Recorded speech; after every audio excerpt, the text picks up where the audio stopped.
Jordan Whitfield was 34 years old, and in 20 minutes, he was supposed to walk down the aisle toward the woman he believed was his future.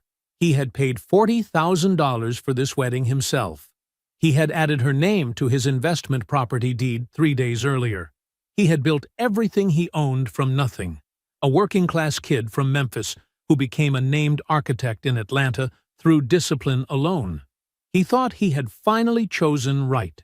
Then Adrian's father walked into his private room, hands trembling, eyes unable to meet his.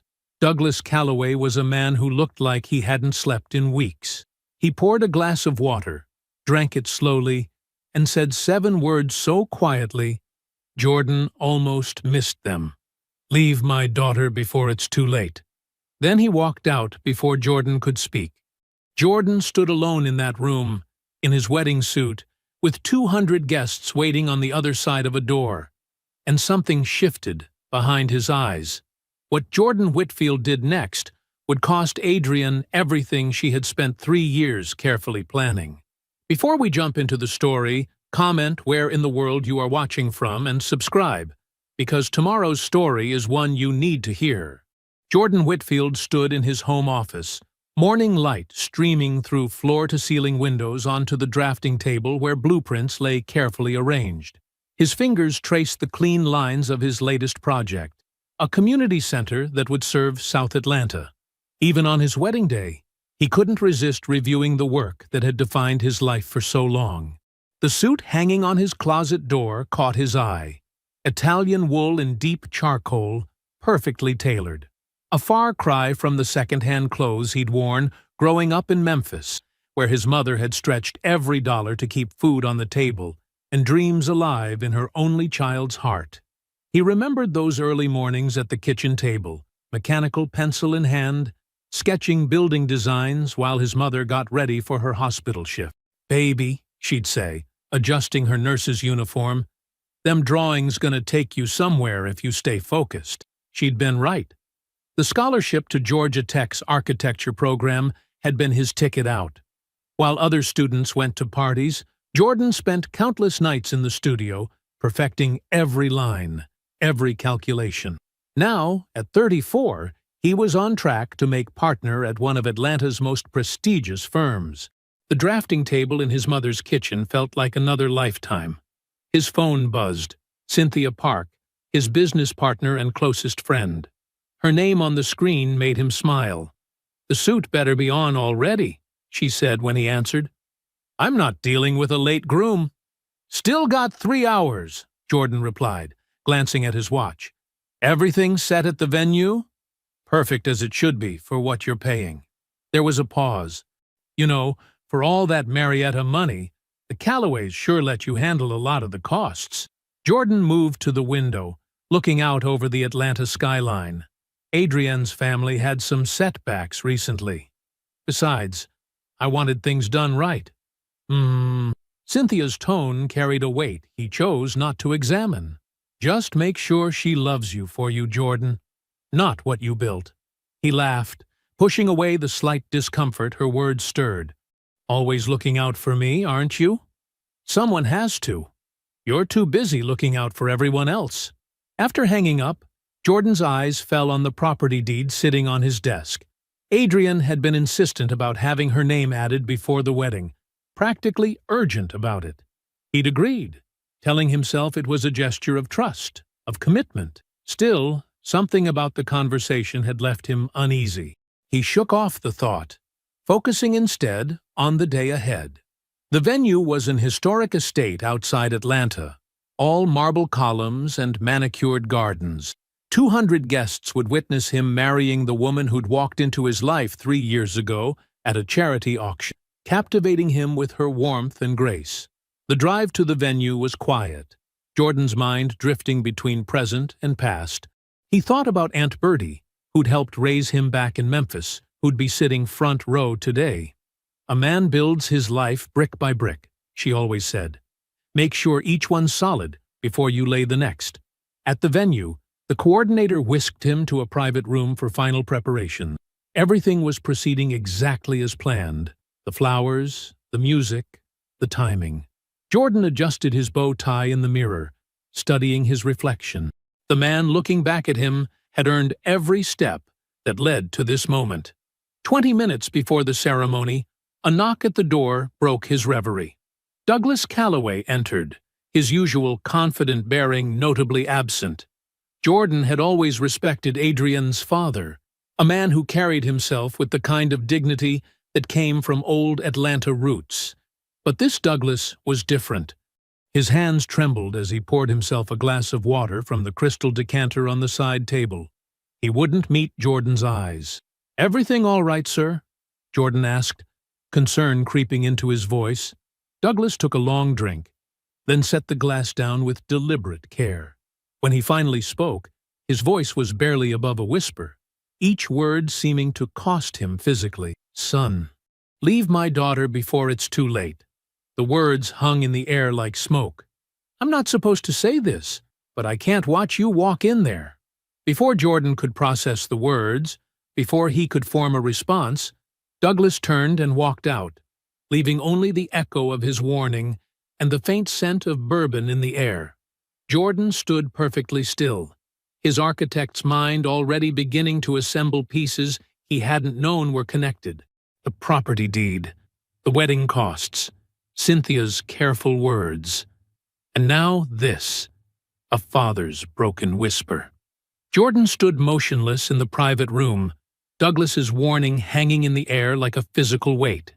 His architect's mind, trained to analyze structural integrity, to spot weaknesses before they become catastrophic, began working automatically.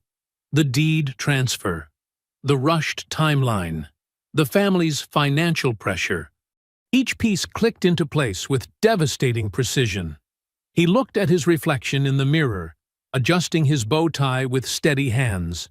What struck him most was how calm he felt. Not peaceful, but focused. The same clarity he found when solving complex structural problems. This was just another problem to solve. First, he needed more information. The clock showed 15 minutes until the ceremony. Jordan straightened his shoulders, checked his cufflinks, and made his decision. He would walk down that aisle. He would say his vows. He would smile for photographs. And all the while, he would watch, listen, and confirm what Douglas's warning truly meant.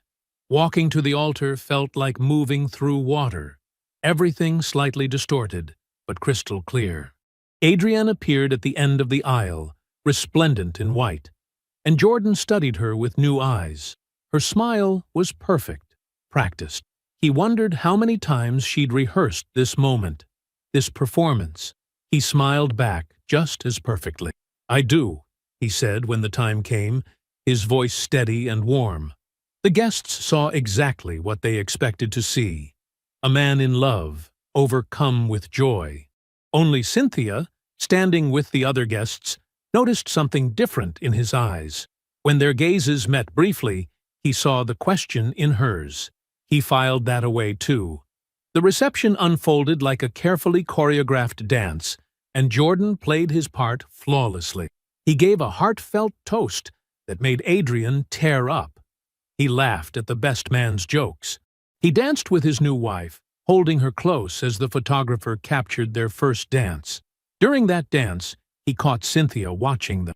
Her expression was careful, controlled, but he knew her too well. She'd been trying to tell him something for months, not directly, but in those small moments of hesitation when Adrienne's name came up. Another piece clicked into place. "You look thoughtful," Adrienne murmured against his chest as they swayed. "Just happy," he replied, and felt her relax slightly in his arms. She believed him. Of course she did. She'd never seen him truly angry or hurt.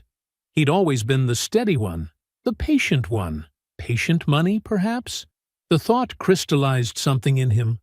By the time they reached the honeymoon suite, Jordan's mind was operating with architectural precision, measuring twice, cutting once, as his first mentor had taught him. Adrienne fell asleep quickly, the champagne and excitement of the day catching up with her. Jordan waited, listening to her breathing even out. Then he reached for her phone on the nightstand. The messages with Victor Hale weren't even hidden. Why would they be? Jordan had never given her reason to think he'd look. He scrolled back 14 months, reading with the same methodical attention he gave to structural calculations. The truth unfolded in their casual exchanges, their comfortable intimacy. Victor wasn't an ex. He was present, constant, waiting.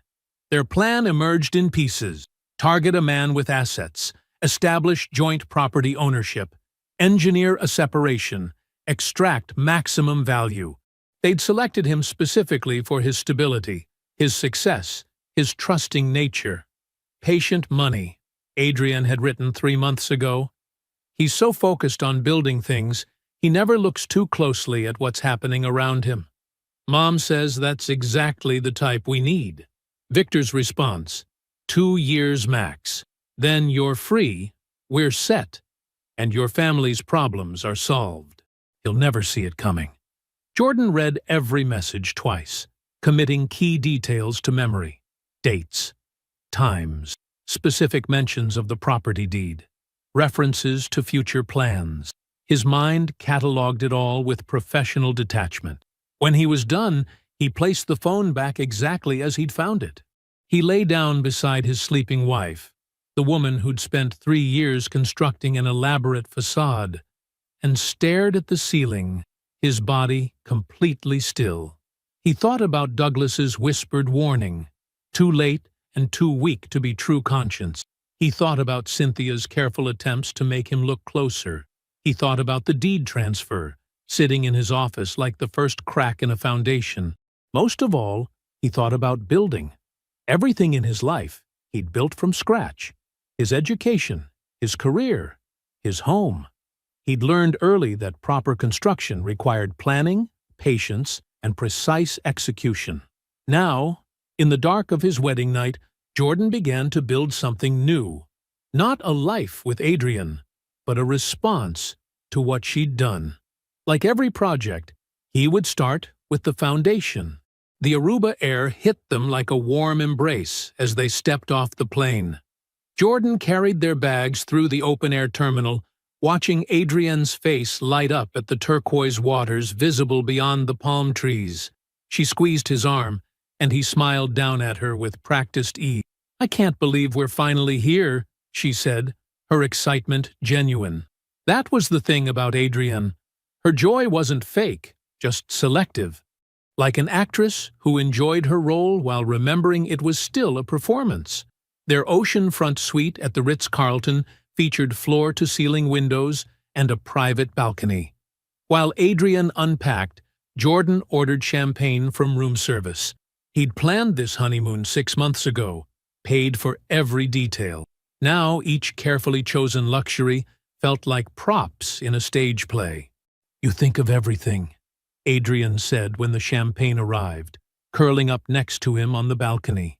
The sun was setting over the Caribbean, painting the sky in shades of orange and pink. "I try to," Jordan replied, his arm around her shoulders. He felt her relax against him, completely at ease. Why wouldn't she be? She had no idea that he'd seen the messages, that every gentle touch and loving word now served a different purpose. Over the next 3 days, Jordan maintained his performance with architectural precision. He took her snorkeling, arranged beachside massages, ordered her favorite wines at dinner.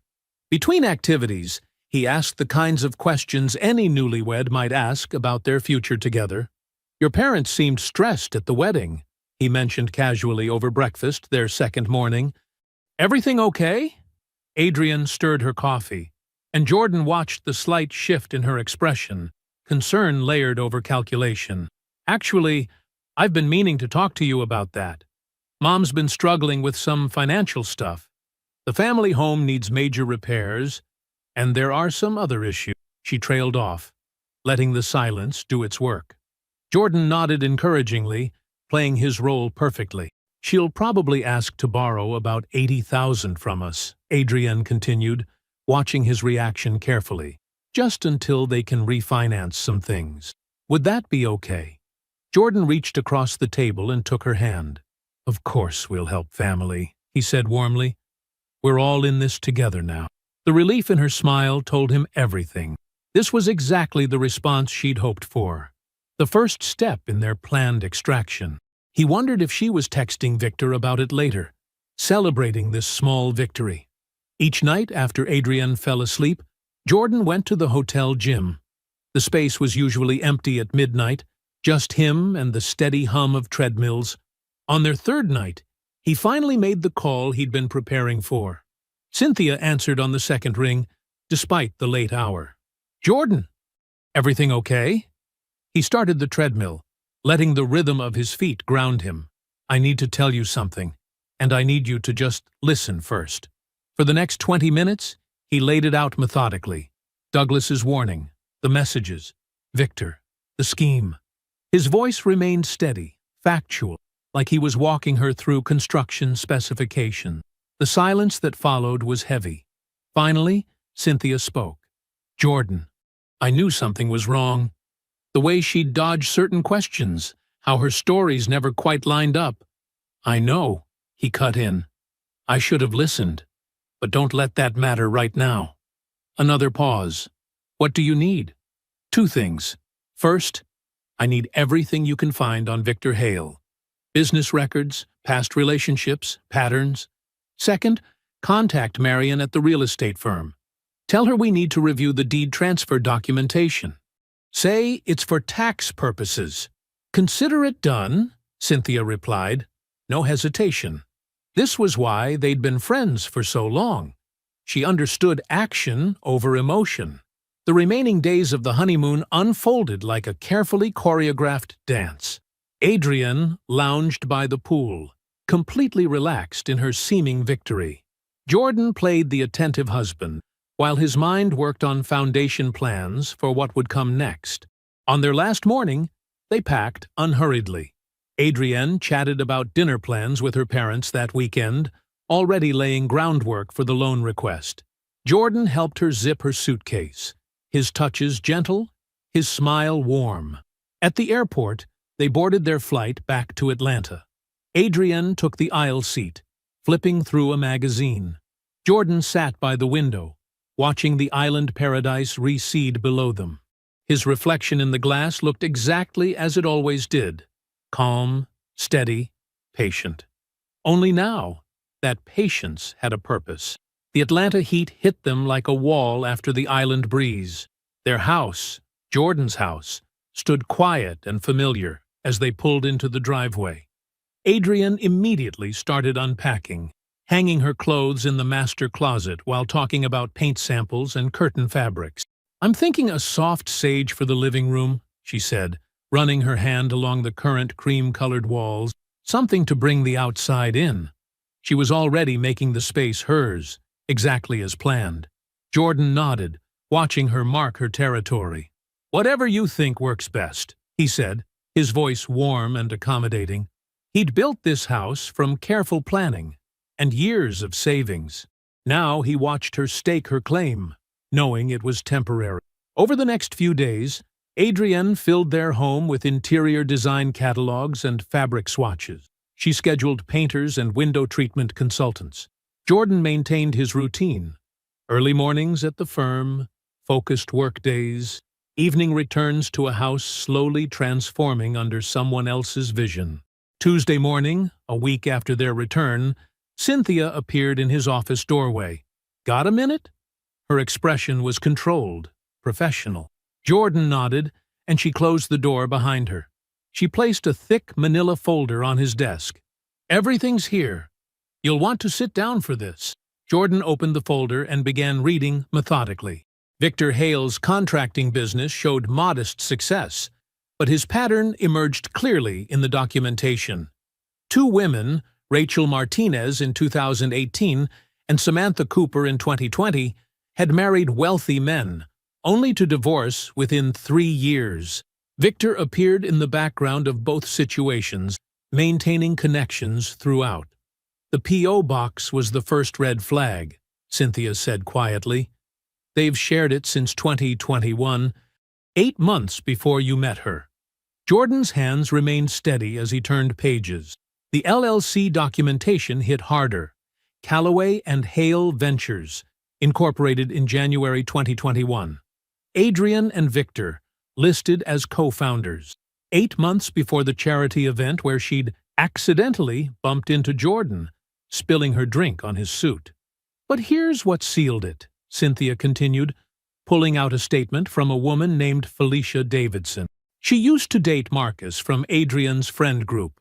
Felicia confirmed that Adrian was asking very specific questions about you, your firm, your properties, your family background, 6 months before you ever met.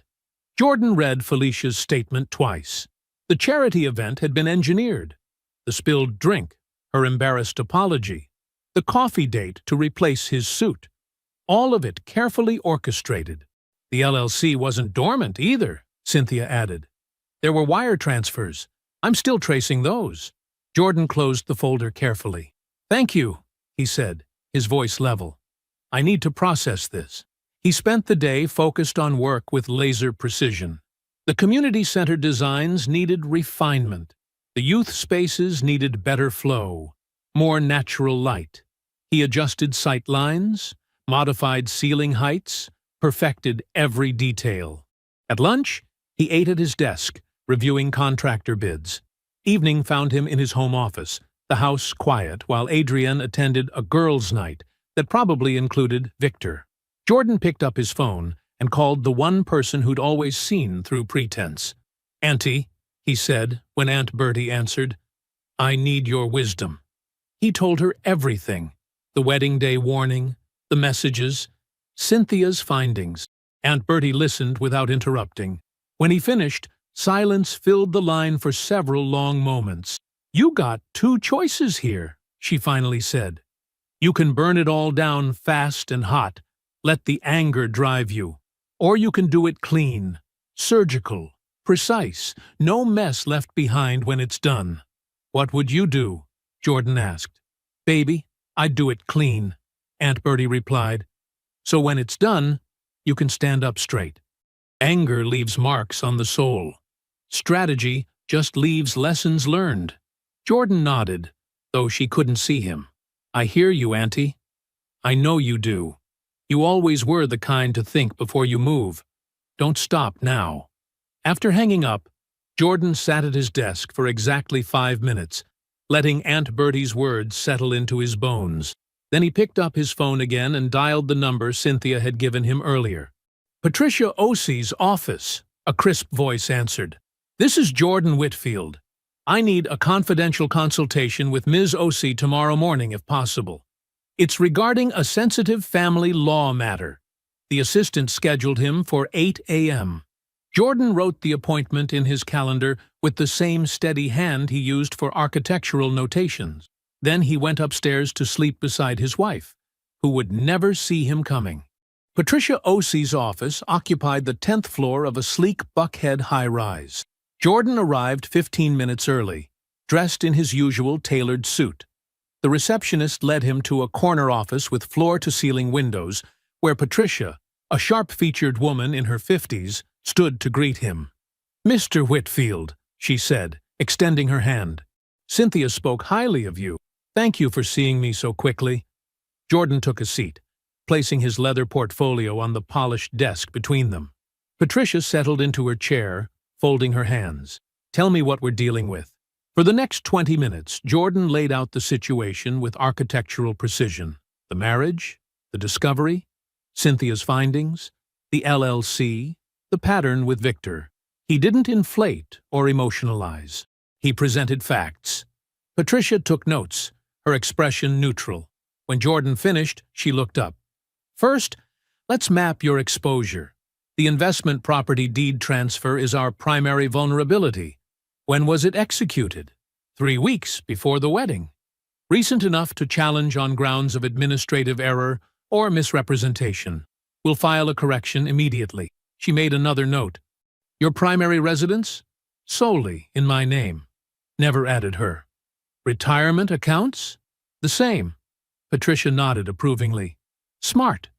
Many clients come to me after joint titling everything. You've given us room to maneuver. She opened a desk drawer and retrieved several forms. We'll start the deed correction today. It's a straightforward filing. Property records show a clear chain of sole ownership before the transfer. We'll cite administrative error and process it without notice requirements since it's restoring original status. Jordan reviewed the correction paperwork as Patricia continued.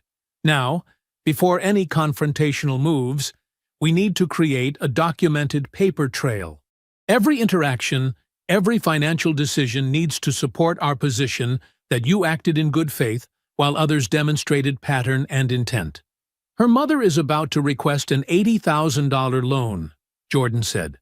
Family financial troubles? Patricia's eyes sharpened. Perfect opportunity. We'll draft a formal loan agreement with specific repayment terms and, this is crucial, an acceleration clause triggered by marital dissolution. When they default, which they will, it becomes leverage. They won't read it carefully, Jordan noted. They're desperate for the money. Exactly. People see what they expect to see. Patricia began typing on her laptop. I'll have the loan agreement ready this afternoon. Presented as helpful and professional, just standard documentation for family record keeping. Jordan spent the next hour reviewing additional protection strategies with Patricia. She was thorough, anticipating angles he hadn't considered. By the time he left her office, the deed correction was filed, and the loan agreement was being drafted. 3 days later, Pamela Calloway made her move. She arrived for Sunday dinner, waited until dessert, then launched into a carefully practiced speech about temporary family hardship and the blessing of having successful children who could help. Jordan listened with perfect sympathy. When she finished, he smiled warmly. Of course we'll help. I'll have the funds transferred tomorrow. I just need everyone to sign some basic paperwork my business attorney requires. Pure formality. He retrieved the loan agreement Patricia had prepared. Pamela barely glanced at it, too relieved by his easy acquiescence. Douglas signed without reading, his hand shaking slightly. Jordan wondered if he recognized the weight of what he was signing. Adrienne watched the process with casual disinterest, clearly viewing it as her husband's excessive organization at work. None of them noticed the acceleration clause buried in Section 4, Paragraph C. The deed correction processed smoothly the following week. The county recorder's office accepted the administrative error, filing without question, restoring the investment property to Jordan's sole ownership. Adrienne never saw the paperwork. Property records weren't something she monitored. That evening, Jordan sat alone in his home office, reviewing the signed loan agreement. The signatures stood out stark against the white paper. Pamela's flowing script, Douglas's trembling scrawl, Adrienne's casual flourish, all of them signing exactly what he needed them to sign. He placed the agreement in a locked drawer alongside Cynthia's research file, Victor's pattern, the LLC documentation, Felicia's statement. The foundation was set. Each document represented a carefully placed stone in the structure he was building. Like every project he'd ever designed, this one would stand or fall on the strength of its foundation. Jordan closed the drawer and turned the key. The late October evening wrapped Jordan's home in comfortable darkness as guests began arriving for dinner. Adrienne had spent the day preparing. Her specialty, chicken marsala. Fresh flowers arranged just so. Wine breathing on the counter. Jordan watched her fluid movements through the kitchen, noting how at ease she seemed hosting in a home she planned to leave. The doorbell chimed again. Adrienne's smile brightened noticeably as she went to answer it. Jordan heard the warm greeting from his position by the kitchen island, where he was uncorking a second bottle of Cabernet. "Jordan, honey," Adrienne called. "Come meet Victor. He's an old friend I've been meaning to introduce you to." Jordan set down the wine opener and turned, his expression perfectly pleasant. Victor Hale stood in his foyer, tall, well-dressed, projecting easy confidence. This was the man from the messages, the architect of his wife's deception, now extending his hand with practiced charm. "Victor Hale," he said smoothly. "Great to finally meet you. Adrienne's told me wonderful things." Jordan stepped forward, and shook his hand firmly. "Welcome to our home. Can I get you a glass of wine?" The evening unfolded with practiced social grace. 8 guests total, arranged around Jordan's dining table while Adrian served her carefully prepared meal. Jordan engaged easily in conversation, discussing recent projects at the firm, laughing at the right moments, playing the role of contented husband. But he watched. He noticed how Victor's gaze lingered on him a beat too long when others were speaking, assessing, measuring. He caught the subtle shift in Adrienne's posture whenever Victor spoke, a slight angling toward him, an unconscious tell. Most tellingly, he observed the flash of contempt that crossed Victor's face when Jordan mentioned his latest community center project. It was quick, barely perceptible, but it revealed everything about how Victor saw him. A successful man who had built something worth taking, but not smart enough to protect it. Jordan filed that look away carefully. It would matter later. "The chicken is amazing, darling," he told Adrienne as she cleared plates. Her smile was warm, practiced. She touched his shoulder as she passed, a gesture meant to be intimate, now revealed as performance. The guests lingered over coffee and dessert until close to midnight. Victor was the last to leave, his goodbye handshake to Jordan carrying that same subtle edge of superiority. Once the door closed, Adrienne moved through the kitchen cleaning up, humming softly. "That went well," she said, loading the dishwasher. "Victor's great, isn't he? Such interesting stories about his contracting work." "Very interesting," Jordan agreed, helping her wrap leftovers. He noticed how she avoided direct eye contact when mentioning Victor, another tell he'd learned to read. Later, after Adrienne had gone to bed, Jordan sat in his office and made a phone call to a private investigator Cynthia had recommended. He scheduled a meeting for the following morning. The investigator, a former police detective named Marcus, proved efficient. Within 2 weeks, he delivered a manila envelope to Jordan's office. Inside was a series of high-resolution photographs. Adrienne and Victor, at an intimate restaurant in Buckhead, 4 weeks after the wedding. Her hand on his arm, leaning close, speaking in a way that suggested far more than old friendship. The timestamp in the corner was irrefutable. Jordan studied the photos carefully before locking them in his office drawer alongside the growing file of evidence. Each new piece felt like another brick in the wall he was building, not around himself, but around them. That evening, a detail from the original LLC documents kept nagging at him, something about the timing of the incorporation versus the listed business activities. He called Cynthia from his car. "I need you to dig deeper into that LLC's financials," he said when she answered. "The registration dates and initial funding sources don't align with standard practice. Look for any money movement, especially wire transfers or electronic deposits." "You think there's more there?" Cynthia asked. "There's always more," Jordan replied. "People get careful about the big moves, but lazy about the small ones. Check everything." "I'll start now," she said. "Give me a few days to be thorough." Jordan ended the call and drove home, where Adrienne was preparing another dinner, just the two of them this time. She greeted him with a kiss, asked about his day, moved around their kitchen like she belonged there. He answered her questions, returned her affection, and gave away nothing. Jordan was reviewing floor plans for the community center project when Cynthia's call came through. He answered while marking a potential revision on the blueprint. "Hey, I need to adjust the northwest corner measurements," he started. "Jordan?" Cynthia's tone made him set down his pen. Something in her voice carried the weight of discovery. "What did you find?" he asked quietly, turning away from his office window. "The LLC wasn't dormant." Cynthia paused, and he heard papers shuffling. "I traced 2 wire transfers, $47,000 total, coming from an account I didn't recognize at first. It took some digging through my contact at the financial compliance firm, but I found the source." Jordan waited, his hand perfectly still on his desk. "The transfers came from Douglas Calloway," Cynthia continued. "He borrowed against his rental property in Decatur, what little equity was left in it, and funneled the money to Adrienne and Victor's LLC. This wasn't just once. He did it systematically over the course of a year. Jordan, this was happening before you even proposed. The silence stretched between them.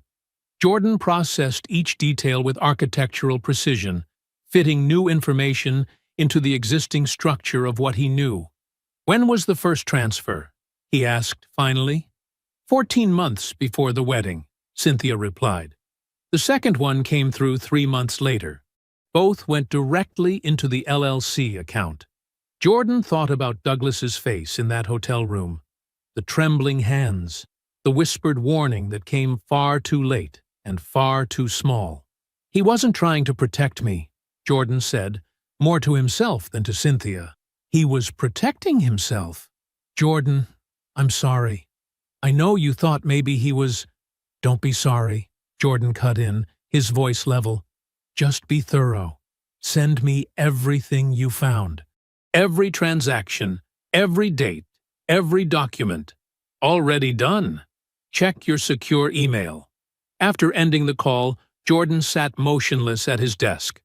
The community center blueprints lay forgotten beside him as he examined the shape of this new betrayal. He had carried a small space of sympathy for Douglas, the broken man who at least tried to warn him, who seemed crushed by guilt. Now that space closed like a vault door, silent and final. The rest of the workday passed in careful routine. Jordan attended 2 client meetings, approved material selections, and signed off on contractor payments. No one looking at him would have seen anything different in his demeanor. But inside, something had hardened, the last piece of uncertainty calcifying into resolve. At 5:30, he closed his laptop and made a call to Patricia Osei. "Let's talk about timing," he said when she answered. He heard papers rustling on her end. "Everything's in position," Patricia replied. "The deed correction is complete. The loan agreement is properly filed. The asset documentation is comprehensive. When do you want to move?" Jordan looked at his calendar, considering. "Sunday." "Are you sure? We could take another week to—" "Sunday," he repeated firmly. "Have everything ready." Driving home, Jordan maintained the same careful composure that had carried him through months of discovery and preparation. He pulled into the driveway of their house, his house, and saw lights on in the kitchen. Through the window, he could see Adrienne moving around, preparing dinner. He entered through the garage, set down his briefcase, and walked into the kitchen. The scene was picture perfect. Adrienne in an apron, music playing softly, something aromatic simmering on the stove. "Hi, honey," she smiled, stirring whatever was in the pot. "I'm trying that new recipe from the cooking show we watched. How was your day?" Jordan sat at the kitchen table, watching her fluid movements. "Productive," he replied warmly. "The community center project is moving forward. How was yours?" "Oh, you know, the usual office drama," she laughed, adding seasoning to the pot. "Sarah from accounting is feuding with the new hire again. And Mom called. She's thinking of hosting Sunday dinner this weekend." "Sounds nice," Jordan said, his voice carrying just the right note of interest. Adrienne continued chatting about her day, about weekend plans, about the recipe she was attempting. Jordan responded with practiced ease, adding comments and questions at the perfect moments. To anyone watching, they would have looked like any happy couple sharing their evening routine. But as Jordan watched his wife move through their kitchen, he thought about Douglas Calloway's wire transfer, about the rental property in Decatur, about the careful construction of betrayal that had been built long before he ever met Adrienne. He thought about Sunday coming, and Adrienne, stirring her pot and planning Sunday dinner with her family, had no idea that everything was about to change. The Sunday evening light filtered through the kitchen windows, casting long shadows across the granite countertops. Adrienne had outdone herself with dinner: herb-crusted salmon, roasted vegetables, and a bottle of the Pinot Noir they'd discovered on their honeymoon in Aruba. The domesticity of the scene was perfect, carefully composed, like a photograph in a lifestyle magazine. Jordan sat across from her at their kitchen table, taking measured bites and responding to her animated story about her latest work project. He noticed how she leaned forward slightly when she spoke, how her hands moved with practiced grace, all part of the performance he'd watched for months now with new eyes. "The client actually loved the revised proposal," Adrienne said, reaching for her wine glass. "I think we might land the whole account by next quarter." "That's impressive," Jordan replied, his voice carrying just the right note of pride and interest. He took another bite of salmon. "The seasoning on this is perfect, by the way." Adrienne beamed. "I finally got the herb ratio right. I was thinking maybe we could host your team for dinner soon. Show off the new dining room setup." Jordan set down his fork with deliberate care. He reached for his phone, which had been sitting face down beside his plate. "Before we make plans," he said quietly, "I want to show you something." He placed the phone face up on the table between them. On the screen was a message thread. Her messages with Victor, time-stamped 11 days before their wedding. The particular exchange displayed was explicit about their financial strategy, including the phrase "patient money" that had burned itself into Jordan's memory that first night. Adrienne's fork paused halfway to her mouth. For exactly 30 seconds, her performance held, confusion crossing her features, then the beginning of what might have been an explanation. Then everything shifted. The mask slipped, replaced by something harder and more calculating. "That's private?" she said, her voice tight. "You went through my phone?" Jordan reached into his briefcase beside the table and removed a folder. "The messages were the beginning," he said, laying out the first document. "This is the LLC registration.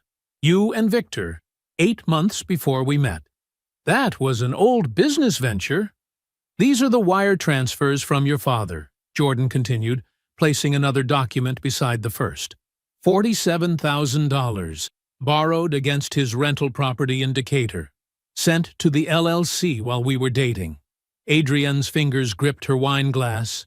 "You don't understand. This is a statement from Felicia Thompson," Jordan said, adding another paper to the growing collection, "confirming that you asked about my financial status 6 months before our random meeting at the charity event." Tears welled in Adrienne's eyes. Her voice wavered. "Jordan, things got complicated. I developed real feelings for you. It wasn't supposed to go this far." Jordan placed the private investigator's photograph on the table.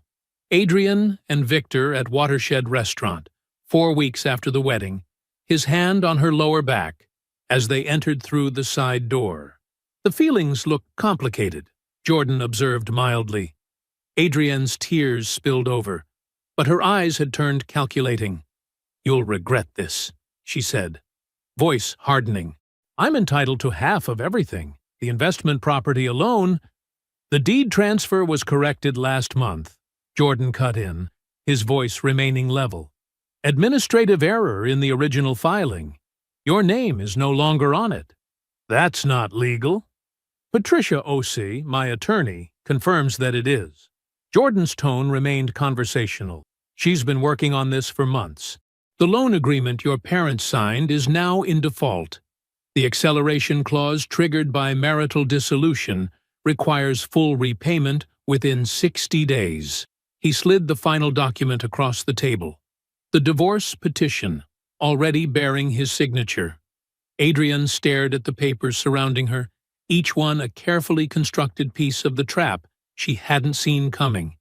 The performance had crumbled completely now, replaced by something between fury and disbelief. "All this time," she whispered. "You were just—" "I was paying attention," Jordan said simply. He stood from the table, his dinner barely touched. "I'm not angry, Adrienne. I'm done. Those are different things." He turned and walked toward the stairs, leaving her sitting at the table surrounded by the evidence of her own miscalculation. The sound of his footsteps on the hardwood was measured and unhurried, like everything else he'd done since that first night with her phone. The autumn sun cast long shadows across the manicured lawn of the Calloway family home in Marietta. Jordan parked his Tesla in the circular driveway, noting how the property's impressive facade masked the financial rot beneath, much like the family itself. 3 days had passed since Adrian moved her belongings out. She'd taken surprisingly little, perhaps finally understanding that her claim to their shared life had been built on shifting sand. The house felt cleaner without her things, like a fever breaking. Jordan straightened his tie and walked to the front door. He'd chosen his charcoal suit carefully, the same one he'd worn to close his biggest architectural contract. It fit him perfectly, a subtle reminder of what he'd built through discipline and talent. The doorbell chime echoed inside. After a moment, Douglas opened the door. The older man's face went slack with recognition, then tightened with something between shame and fear. "I'd like to speak with both of you," Jordan said quietly. Douglas nodded, stepping back to allow Jordan entry. The foyer opened into a formal living room where Pamela sat rigid on the sofa, her hands clasped in her lap. Her attempt at a gracious smile faltered when she saw Jordan's expression. "Let's sit at the kitchen table," Jordan suggested, not a request. They moved to the kitchen, a bright space with granite countertops and high-end appliances. Jordan noted the Viking range, the Sub-Zero refrigerator. Appearances mattered deeply in this house, even as the foundation crumbled. Jordan took a seat across from them. The morning light streamed through windows that overlooked an expertly landscaped backyard. This was the table where they'd likely planned it all, the strategic targeting of a successful black architect who'd be too grateful for their daughter's attention to look closely at the mechanics. "I know about the LLC," Jordan began, his voice measured and clear. "The one Adrian formed with Victor 8 months before she approached me." Pamela's fingers twitched against the table's surface. Douglas stared at his hands. "I know about the wire transfers, Douglas," Jordan continued. $47,000 from your Decatur rental property, funneled through that same LLC. The timing is interesting. Regular payments while your daughter was positioning herself in my life." Douglas's shoulders hunched slightly, but he said nothing. Jordan removed the loan agreement from his briefcase and placed it on the table. The crisp legal document seemed to hum with potential energy. "This agreement," Jordan said, tapping it with one finger, "contains an acceleration clause triggered by marital dissolution. The full $80,000 is due within 60 days. He paused, letting that sink in. "If payment isn't received, the matter goes to a collections attorney. Patricia Osei has the paperwork ready." Pamela's face flushed. She opened her mouth to speak, but Jordan raised one hand, a calm, definitive gesture. She closed her mouth, perhaps recognizing that her usual tactics would find no purchase here. The kitchen fell silent except for the soft ticking of an expensive wall clock. Douglas continued to study his hands, his shame a palpable thing. Pamela's breathing had grown shallow, her carefully maintained composure cracking around the edges. Jordan stood, straightening his suit jacket.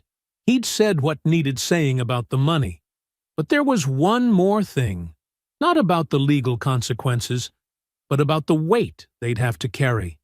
At the door, he turned back. His voice remained level, but carried an edge of steel earned through years of being underestimated. "I came from nothing and built everything with my own hands. You looked at what I built and thought I wouldn't notice you picking the locks. That's what you'll carry. Not what you lost, what you thought of me." He walked out without waiting for a response, his footsteps echoing on the herringbone brick path. The morning air felt clean and sharp in his lungs. Behind the wheel of his Tesla, Jordan pressed the start button and felt the quiet hum of powerful engineering. He pulled away from the Callaway home without a backward glance, leaving Marietta and its carefully maintained facades behind. At the first stoplight, he connected his phone through the car's system and called Patricia's office. Her assistant put him through immediately.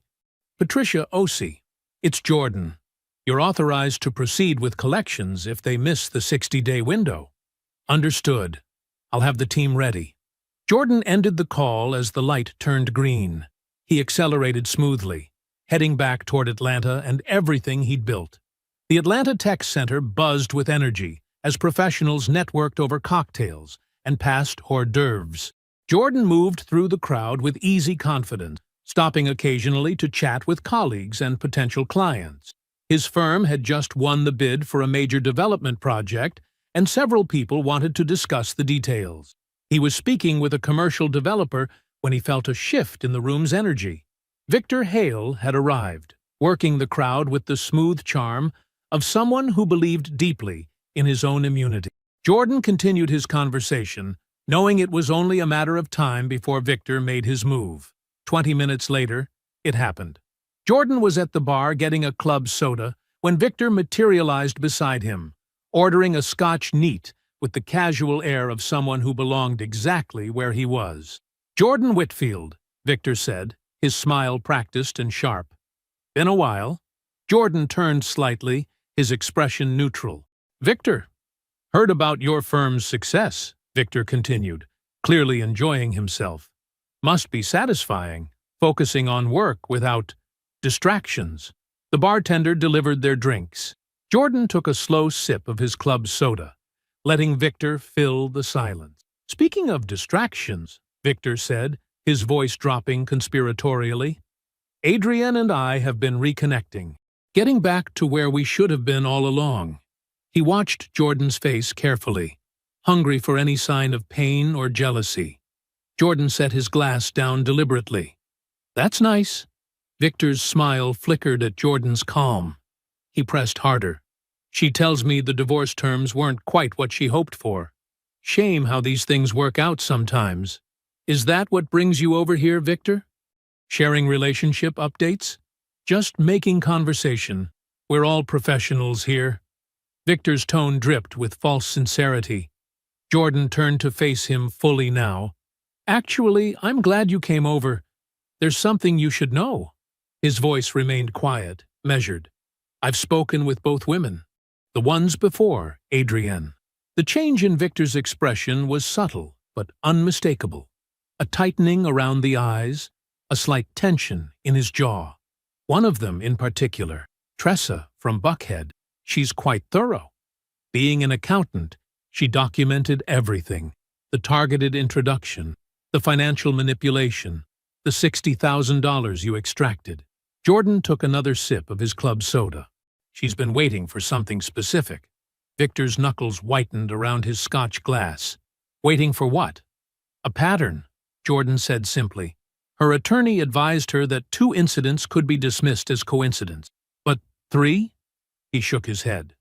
"3 is a pattern, Vic. Have a good evening." Jordan walked away, leaving Victor frozen at the bar. He made his way through the crowd, shaking a few more hands, and left the event exactly when he'd planned to. 7 months passed like clockwork. The divorce finalized with Adrienne receiving far less than she'd anticipated. Her attorney visibly frustrated by how thoroughly Jordan had protected his asset. The Calloway family home appeared on real estate listings, its carefully maintained facade unable to halt their financial unraveling. Tressa's civil fraud complaint hit Victor like a precision strike.